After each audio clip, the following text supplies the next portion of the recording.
welcome back to my channel. It's Phoenix here, and today I'm working on this beautiful face right here, my gorgeous model with another client tutorial makeover. If you guys want to learn how to recreate this rose gold eye, then keep on watching.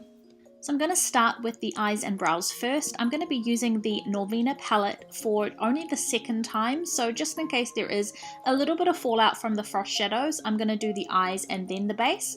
So I just applied a Louise Eye Base around the whole eye and brow area first, and then blended that in, and now I'm going in with a Phoenix eyebrow shadow just through the brow to define and give the brow some color and a really nice shape as well. So then we're going to start on the eyes, and I always just start by using a little bit of a matte white eyeshadow just under the brow bone. I find this gives a really clean effect. It's kind of just like a step that I have to do before I start the eyes. Right, now that we are primed and ready, I'm going to start by taking the color Volatile from the Norvina palette. I'm just only going to be using the Norvina palette today. So using Volatile, which is like a really nice brown shade, this is going to be used as a transition shade in the crease of the eye, and this just needs to be built up over time. So I probably applied maybe 2 or 3 layers, and I have to say that Volatile and Incense, the two browns that are in this palette, are absolutely beautiful to work with, like absolutely stunning. They're probably my favorite out of the whole palette just because of how smooth and blendable they are. So yeah, if you guys were wanting to try the Norvina palette, I personally think it's worth it just for those 2 shades alone. Anyway, back to the tutorial. I'm taking now a smaller eyeshadow brush, and I'm just using Volatile to build up the color in the outer corner. So using a smaller brush just gives you a little bit more control so that you can create a darker and denser area in the outer corner of the crease and on the eyelid.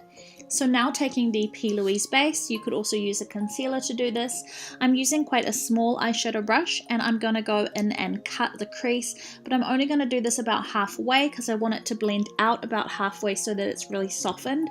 So we want a really strong cut crease right at the start of the lid, and then we want it to blend out and soften. So I find that using a smaller eyeshadow brush just gives you a little bit more precision so that you can go and get the line of the cut crease really dense and really strong and really perfect.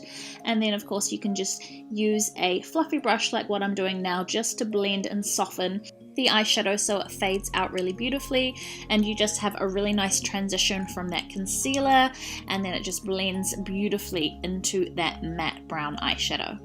Okay, so the next step now is to take some color onto the cut crease. So I wanted to start with a slightly lighter shade in the inner corner of the eye. So I am using Dreamer, which if you guys watch my Norvina palette review, then you'd know that Dreamer is a fave. It's like a champagne, and it's just so blinging. It's just so vibrant in terms of the frost. It's just a beautiful, beautiful shade. And this is called a Rosegold Eye tutorial, so of course we are going to be using the shade Rose Gold, so that goes on next, and this is really going right in the center of the lid, so it goes over the concealer, and then it also goes onto that brown shadow as well where we've faded out the concealer. So we want this really to be the main color and focus on the eye area, so really pack this on. I'm using a dense concealing brush just to make sure that we get really high pigment from this color. I'm taking that smaller eyeshadow brush which I used earlier to apply Volatile, the brown. I'm just taking that, and it's got a little bit of residue still on the brush, so I just used that to fade and blend the rose gold shade into the brown so that we had a really nice soft blend and transition between the 2 shades. Then I went and cleaned up slightly under the eye. There was barely any drop down from this palette, so I was really impressed by that. I just cleaned up slightly whatever was there under the eye, and then I put concealer down, and we're doing underliner. So I'm using that brown Volatile shade along the lash line. I'm using a nude pencil on the waterline just to give a nice clean finish to the eye, and then I used a little bit of Dreamer in the inner corner of the eye and along the bottom inner corner of the lash line. And then to complete the eye, I'm doing a black mascara along the lower lash line, and then of course black mascara on top, and finished with a pair of Phoenix Harlow lashes, and I used a cream eyeliner just very thinly across the top lash line, a very thin subtle eyeliner along the top lash band. Okay, now that the eyes are done, we can start on the base. So first off, I am going to apply a little bit of liquid highlight. I'm using my favorite liquid highlighter, the iconic Liquid Illuminator drops, And yeah, we're just popping this all over the face, and then I'm going to go in and buff it in using a buffing brush. So this step always makes my models look a little bit like a Tin Man, but it's okay because the next step is foundation, so she'll be looking snatched in no time. I'm using our Phoenix Liquid Custom Blend Foundation, and this is in a glowy super active finish, which means we have a nice dewy glow to the skin.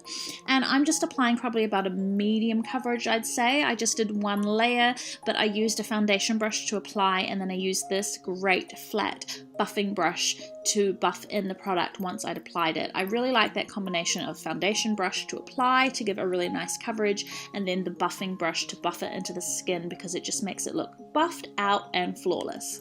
So our next step is concealer, and I'm using Makeup Revolution Conceal and Define. I'm using that under the eyes and on the face just as one tone. And of course I just switched to a slightly smaller blending brush when I buffed out the concealer under the eye, and I used that larger buffing brush when I buffed out the concealer on the face. And then a little bit of powder. I'm using our Phoenix Mineral Powder in shade Nude just to give a nice soft kind of matte finish on the skin. Just mainly powdering that T-zone area, so along the forehead, down the nose and down the chin. Then I'm taking a contouring palette, and I'm just going to use this to create a little bit of definition under the cheekbones, under the jawline, along the hairline, and I always sweep a little bit along under the neck area as well, because that area is often quite pale as it doesn't see the sun. So just sweeping a little bit of contour, a little bit of bronzer under the neck always gives a really nice flush finish.